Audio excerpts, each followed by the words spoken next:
Thanks for joining us for this edition of Asia Business Report on BBC World News. I'm Rico Hizon.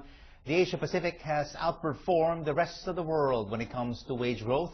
That's according to the United Nations International Labour Organization, which releases a global wages report every 2 years. The latest results show the region saw a 6% rise in incomes compared to the global average of only 2% in 2013. And it is in China where wages have been rising the fastest. Incomes there grew by 9%. But despite the gains, incomes in many countries across the region still remain much lower. Earlier I spoke with Malte Luebker from the ILO, and I asked him more about this region's wages. We still see very significant growth in Asia and the Pacific, unlike in the developed countries. So it's not surprising that we've got these good growth rates of around 6%, as you said, which is way above what we see elsewhere, especially advanced economies where wages have been stagnating. China, reading this report, has indeed stood out, Mr. Luebker, but there are concerns that the mainland's wage growth has grown too fast and it's made the country far less competitive. Yeah, we hear that complaint a lot. I think it's a little bit misleading because wages alone don't tell you much about the country's competitiveness. Singapore has very high wages. It's very competitive.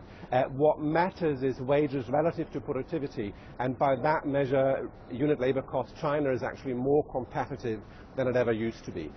What we do see is that the competitive advantage of China is shifting away from the labor-intensive sectors such as garments and to the more technology-intensive sectors that can afford higher wages. So your smartphone will be coming from China. Your T-shirt might have been made in Bangladesh or Cambodia now. And despite the region's dynamism, Mr. Luebker, we're still seeing inequality and benefits not being widely shared. You have Singapore, you have Japan, Korea, Hong Kong have high incomes, but lower incomes for the likes of Nepal, Cambodia, and Laos. So what will it take to narrow this wage gap? Well, the gap is indeed very, very big. You mentioned Singapore, wages 30 times as high as in Cambodia or Pakistan.